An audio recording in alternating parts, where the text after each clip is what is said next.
Salve, salve, rapaziada, bora para mais um vídeo aqui no canal, dessa vez para analisar aí os dois últimos amistosos aí do Brasil, né, contra a França e contra a Croácia, que aconteceram na última semana aí, contra a Croácia ontem. Como são dois jogos para analisar de uma forma mais rápida e direta, eu vou separar em três tópicos aqui o vídeo, né. Primeiro tópico, o desempenho geral da seleção, né, como um time. O segundo tópico vai ser pontos positivos e negativos, e aí eu vou levar mais em consideração a atuação individual de jogadores. E o terceiro tópico, lá no final, a gente vai tentar fazer um exercício aqui de onde o Neymar pode entrar nessa convocação, né, na convocação final para a Copa, que já vai acontecer, né, aí no mês de maio. Então foram os últimos dois jogos antes da convocação final, então tipo, tentar refletir onde o Neymar pode entrar aí, onde ele pode se encaixar, certo? Então, começando aí pelo jogo contra a França, o desempenho geral do Brasil foi bom, foi bom. Muita gente aí massacrando a seleção brasileira, dizendo que foi uma vergonha, que não sei o quê.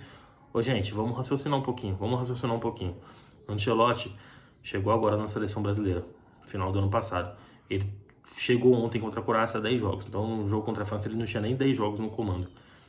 Contra uma França que já tem um trabalho de mais de 10 anos, tá? Estamos falando aí de 12 ou 13 anos ali de trabalho do mesmo treinador, um time que já vem jogando junto faz muito tempo, já tem um entrosamento, além de ser o melhor elenco entre as seleções que vão jogar a Copa, a França é disparado o melhor elenco. Olha o ataque dos caras, Mbappé, Olise, Dembélé, Doué, Ekitike, Sheiki, cara, é inacreditável, é um elenco muito bom. Então assim, só por isso a França já era favorita para o jogo. E aí, se você pensa que além dessa diferença de tempo de trabalho, dessa qualidade que tem o time da França, você soma isso, os desfalques que o Brasil tinha, eram 7 desfalques no time titular. É mais da metade do time. Entre esses 7 desfalques, toda a linha de defesa, os 4 defensores, mais o goleiro. O Brasil totalmente reserva. E a gente perder de 2-1 é um resultado normal. Resultado normal. Certo? E falando de desempenho, os dois gols que a gente erra ali, saída de bola, perde uma bola no meio do campo, defesa correndo para trás, uma defesa desentrosada, que não joga junto, não tem o que fazer. Para marcar um ataque brutal da França, não tinha o que fazer. Eram dois gols que a gente não tinha o que fazer. Mas mesmo assim, a gente cria, a gente tem volume de jogo, tem nossa chance, diminui o placar, teve chance para empatar e até virar o jogo. E não foi só porque a França jogou boa parte do segundo tempo com um a menos, que teve expulsão.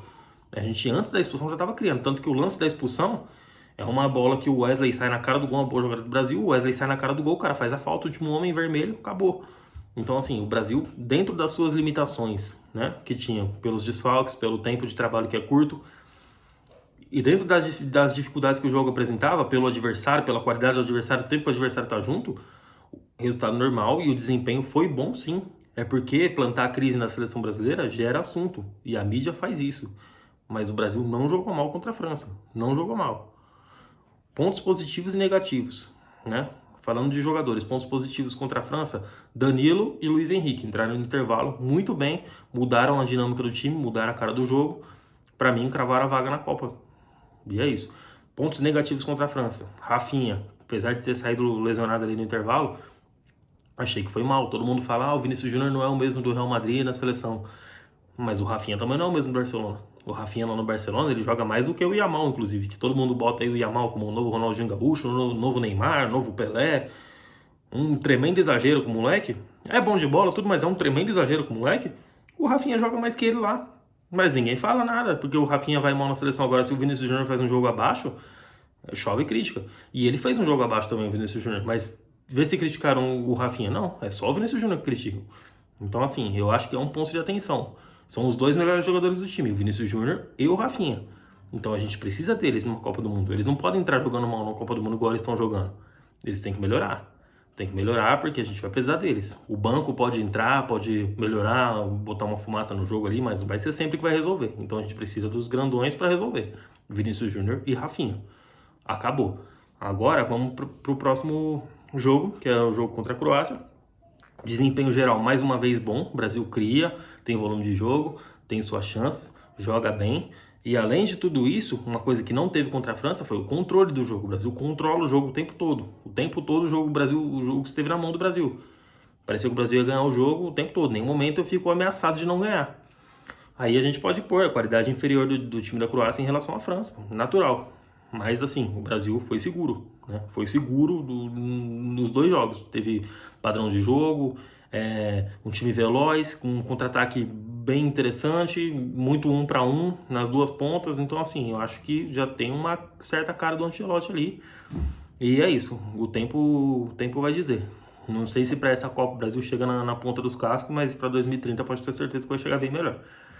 E pontos positivos e negativos do jogo contra a Croácia, começando pelos positivos, Danilo, mais uma vez. Dessa vez ele como titular, jogando muito, dando combate na defesa, ajudando na saída de jogo, pisando na área, inclusive faz o primeiro gol. Danilo tá cravado na Copa, cravado na Copa. E o Vinícius Júnior joga bem, joga o que se espera dele, cria jogada, dribla, não errou dribles, não errou passes, bestas igual ele estava errando. Assim, foi já mais parecido com o que ele é no Real Madrid, jogou bem, né? O que a gente espera dele, deu assistência, tudo. Então é isso. E o Matheus Cunha também tá jogando muito bem. É um cara que é titular dessa seleção, é indiscutível, tá jogando bem na United, tá jogando bem na seleção brasileira. Não tem o que falar, ontem ele foi muito bem, lançamento espetacular no primeiro gol. Assim, mas falar desses dois é chover no molhado, né? São caras que são titulares do time, estão garantidos aí. Mas o ponto fora da curva mesmo é o Danilo, que nos dois jogos ele foi muito bem e garantiu um lugar na Copa. Era um cara que nem vinha sendo chamado. Dessa vez ele foi chamado porque o, o Bruno Guimarães se lesionou, né? E aí chamam ele para ser o reserva do Andrei, né? Inclusive o Andrei é um ponto negativo lá no jogo contra a França também, acabei esquecendo de falar. Jogou muito mal. Então o Danilo entra no lugar dele, assume o protagonismo e garante o lugar dele na Copa. E aí eu acho que o Andrei pode rodar nessa história aí. Por mais que seja um cara que o Ancelotti confia, mas vai tirar quem? Vai tirar o Bruno Guimarães para convocar o Danilo? O Danilo não tem como ficar de fora dessa Copa. Então acho que o Andrei vai acabar rodando, porque eu duvido que ele tire ali um meia, que no caso, dessa vez foi o Gabriel Sara convocado, mas vinha sendo o Paquetá. Eu duvido que ele vai deixar de convocar um meia para convocar o Danilo e o Andrei juntos. Então acho que o Andrei pode rodar nessa aí. E, enfim, a melhor notícia da seleção nessa data FIFA foi o Danilo, sem dúvidas. E aí no segundo tempo ali entra o Endrick também, o Igor Thiago. O Endrick acha duas bolas ali que geram um gol do Brasil, né? Primeiro ele sofre o pênalti, na segunda ele dá uma assistência. Então acho que o Endrick vai alugar um triplex aí na mente do Ancelotti também. O Igor Thiago também entrou bem, não sentiu a pressão, fez o gol, bateu bem o pênalti. Então assim, são boas notícias, né? A gente teve mais boas notícias do que más notícias nessa data FIFA. Isso é importante. Mas é isso, resumo é isso. O Brasil jogou bem os dois jogos, um pouco mais com a cara do Ancelotti, gostei do padrão, e o Danilo é a melhor notícia. Certo? E agora, para o último tópico, a gente vai aí onde encaixar o Neymar na convocação final. Se é que o Neymar vai para a Copa. Mas vamos tentar fazer um exercício aqui. Dos caras do ataque, vamos lá, nas duas pontas. A gente tem numa ponta Vinícius Júnior e Martinelli, titular e reserva. Na outra ponta, Estevão e Luiz Henrique, titular e reserva. O Ryan foi convocado nessa porque o Estevão lesionado, né? Mas eu acho que o Ryan não vai para essa Copa, ele fica para o próximo ciclo. E tá totalmente válido. O moleque novo ainda tem todo um futuro pela frente, mas acho que essa Copa ele ainda não vai. A não ser que aconteça alguma lesão, mas naturalmente eu acho que ele não vai. Então é isso, é Estevão, Luiz Henrique, Vinícius Júnior e Martinelli. Por dentro, os titulares é Rafinha e Matheus Cunha. Reservas deles, e aí que tem três caras ali brigando por duas vagas, né, de reserva. Eu acho que o Endrick tá confirmado depois que ele jogou nessa data FIFA, e o Ancelotti já conhece ele do Real Madrid e tudo, então acho que o Endrick tá confirmado. E aí tem mais duas vagas no ataque. E aí são três caras brigando por essas vagas: João Pedro, Igor Thiago e Neymar. Igor Thiago, não sei se ele é unanimidade na cabeça do Ancelotti, mas ele entrou bem, fez um gol de pênalti, tudo, não sentiu a pressão. Então acho que de repente ele pode pintar nessa Copa, contrariando muita gente. E o Neymar brigaria ali com o João Pedro. Pode ser. Se bem que o Ancelotti confia no João Pedro. Mas eu acho que o João Pedro ali tá se tornando uma espécie de Gabriel Jesus 2.0. É um centroavante que se movimenta, corre, participa, mas não faz gol. E o que sustenta um centroavante é fazer gol. O cara não tem gol até hoje com a camisa da seleção. Então eu acho que numa dessa aí o João Pedro pode acabar rodando, né? Sim, assim, pensando com a cabeça do Ancelotti, acho que ele deixa o Igor Thiago de fora e leva o Neymar. Mas, se eu fosse o Ancelotti, eu tiraria o João Pedro. Até porque o Igor Thiago já é uma característica diferente do centroavante. Aquele centroavante mais grandalhão, bola aérea, tudo. Coisa que os outros não têm. Tanto o João Pedro como o Endrick já não tem tanto essa característica. Então eu acho que o Neymar pode pintar na vaga do João Pedro. É só uma observação aí, vamos ver o que vai acontecer na próxima lista, né? Que é a lista final. Acho que a convocação, se eu não me engano, no dia 18 de maio. Chegando lá, a gente comenta. E o próximo vídeo aqui no canal é uma ideia que eu já estou tendo há algum tempo, que eu queria fazer há algum tempo, que é simular os jogos da Copa do Mundo aí. Ver o que vai acontecer, desde o começo até o final. Vamos simular aí os enfrentamentos, tudo.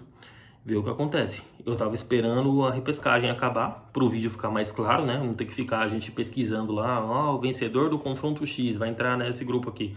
Então, para não ter esse tipo de confusão, esperei a repescagem acabar, para ter todas as seleções ali bonitinhas confirmadas, o vídeo ficar mais limpo, mais claro.